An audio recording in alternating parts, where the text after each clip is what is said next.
తెలంగాణలో 13 మంది ఐఏఎస్ అధికారులను బదిలీ చేస్తూ రాష్ట్ర ప్రభుత్వం ఇవాళ ఉత్తర్వులు జారీ చేసింది.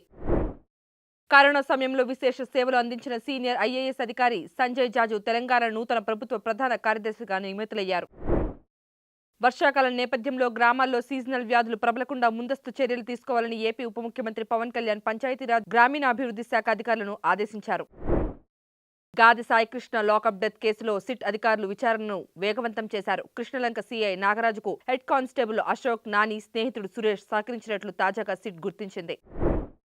చెన్నైలో మాదక ద్రవ్యాలకు వ్యతిరేకంగా ఇవాళ నిర్వహించిన అవగాహన కార్యక్రమంలో భాగంగా తమిళనాడు ముఖ్యమంత్రి విజయ్ 6 కిలోమీటర్ల మేర స్టాప్ డ్రగ్స్ మారథాన్లో పరిగెత్తి యువతను వ్యసనాలకు దూరంగా ఉండాలని పిలుపునిచ్చారు.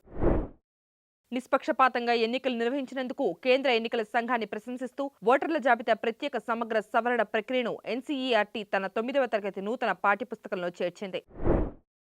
లాటిన్ అమెరికా దేశం వెనిజువెలాలో సంభవించిన జంట భారీ భూకంపాల వల్ల ఇప్పటి వరకు 235 మంది మృతి చెందగా సుమారు 40,000 మంది గల్లంతయ్యారు. ఉక్రెయిన్ రష్యా మధ్య ఉద్రిక్తతలు మరింత తీవ్రమవుతున్నాయి. తాజాగా మాస్కో ఆధీనంలో ఉన్న క్రిమియాతో పాటు రష్యా వ్యాప్తంగా 12 ప్రాంతాలపై కీవ్ వందల కొద్దీ డ్రోన్లతో విరుచుకుపడింది.